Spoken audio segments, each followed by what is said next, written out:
पक्ष में क्या सच में हमारे जो पूर्वज हैं वो भोजन करते हैं या नहीं। और इसके जो हम लोगों को ये कहा जाता है कि कौओं को खिलाना है, क्या इसके पीछे का विधान जानते हैं कि कौए जब भोजन करते हैं तो हमारे पितृ लोग भोजन कर लेते हैं क्यों? कौवा हमसे सबसे ज़्यादा तेज़ क्यों देखता है एक आँख होने के बावजूद भी? आज मैं इसकी कहानी बताऊंगी आप लोगों को। एक बार की बात है, श्री राम और माँ सीता दोनों विश्राम कर रहे थे, जिसमें श्री राम माँ सीता के गोद में सिर रखकर आराम कर रहे थे। और वहीं एक कौवे को सूझा कि क्यों ना माँ सीता की परीक्षा ली जाए कि भाई सीता जी सच में पतिव्रता है या नहीं। फिर क्या था, वो एकदम माँ सीता की परीक्षा लेने लगा, बहुत परेशान करने लगा वो माँ को परेशान करते करते।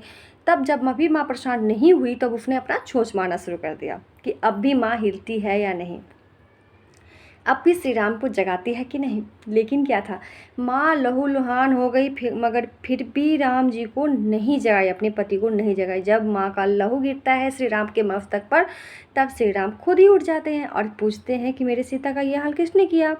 फिर क्या था, सीता ने सारा हाल अपने श्री राम को बता दिया।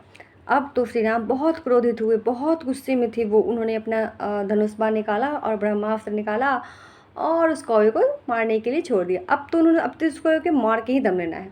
अब क्या था, कौवा जो था वो अपनी जान बचाने के लिए त्राहिमाम करने लगा, हर सबके पास जाने लगा। सबसे पहले अपने पिता इंद्र के पास गया। जी हाँ, मैं ये बताना भूल गई कि जो कौवा होता है वो इंद्र का पुत्र था, जो कि कौवा का रूप लेकर के माँ का परीक्षा ले रहा था। अब इंद्र ने भी उसकी कोई हेल्प नहीं की। अब वो चला गया महादेव के पास, ब्रह्मदेव के पास, सबके पास गया, मगर किसी ने उसकी किसी प्रकार की कोई मदद नहीं की। सबके मुख से यही एक बात थी कि श्री राम के शरण में जाओ, श्री राम के शरण में जाओ। अब क्या था, कौवा फिर से श्री राम के शरण में आया, जो मारने वाला है उठी के पास आ रहा है। तो देखना यह है कि श्री राम सच में उसकी मदद करेंगे या उस पर तरस खाएंगे। अब वो श्री राम के पास आया और रोने लगा, हमें क्षमा कर दे श्री राम, हमें क्षमा कर दे, हमने तो माँ का परीक्षा लेना चाहा, वगैरह वगैरह बातें मिन्नतें करने लगा। अब श्री राम को दया आ गई। एक्चुअली श्री राम हैं ही दयावान, क्यों नहीं किसी पर भी दया आ जाए तो उन्हें श्री राम को ना उस कौवे पर दया आ गई कि अब क्या करे। फिर उन्होंने कहा कि ये ब्रह्मास्त्र मैंने तुम्हें मारने के लिए निकाला है, ये ब्रह्मास्त्र तो वापस जाएगा नहीं, क्योंकि जो एक बार ब्रह्मास्त्र निकल गया तीर कमान से तो वापस नहीं आता है। तब फिर कौवा ने कुछ सोचा और कहा कि आप मेरे दाहिने आँख पर इसका प्रहार करें, ताकि मुझे ये हमेशा स्मरण रहे कि मैंने ये पाप किया है, घोर पाप, जिसकी वजह से मेरा ये दाहिना आँख नहीं है। लेकिन मुझे प्लीज़ मुझे जान से न मारे। फिर क्या था, फिर राम ने कहा चलो ठीक है। उसके ऊपर दाहिने आँख के ऊपर ब्रह्मास्त्र का प्रयोग किया। इस दिन से उसका एक आँख जो है उसे, किसी कौवा जाति में जितना भी कौवा है उसमें से दाहिने आँख से कोई भी कौवा नहीं देख सकता। लेकिन वहीं श्री राम ने कौवे को ऐसा वरदान दिया जिससे कि वो कौवा, जो हम और आप इंसान, जो आम इंसान की दो आँखें नहीं देख सकती है, वो एक आँख होते होते कौवा सब कुछ दे सकता है।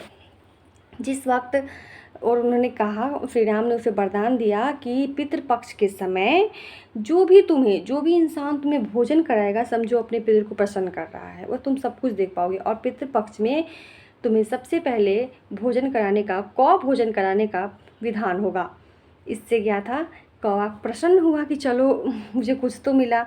अब कौवा, इसीलिए पितृपक्ष में कौवों को भोजन अवश्य कराना होता है, क्योंकि जब आपके छत पे कौवा आता है और भोजन ग्रहण कर लेता है तो समझिए कि वो आपके पितृ जो हैं वो भोजन कर लिए। अगर भोजन आप रख रहे हैं छत पे, अगर नहीं खाया किसी कारणवश, या फिर उसने छू के छोड़ दिया, नहीं एक भी दाना छुआ, तो इससे समझिए कि आपके पितृ आपसे अप्रसन्न है, प्रसन्न नहीं है। अगर कौवा सचमुच में खाना खाता है, पानी पीता है आपकी छत पे आके पितृपक्ष में, तो समझिए कि कौवा जो आपके पितृ जो है वो आप पर बहुत प्रसन्न है और आप पर अपनी कृपा दृष्टि वो बनाए रखेंगे, अपना आशीर्वाद बनाए रखेंगे। इसीलिए इस पितृपक्ष में कौवे की कहानी जो थी, आप लोगों को अच्छी लगी कि नहीं, मुझे बताइए।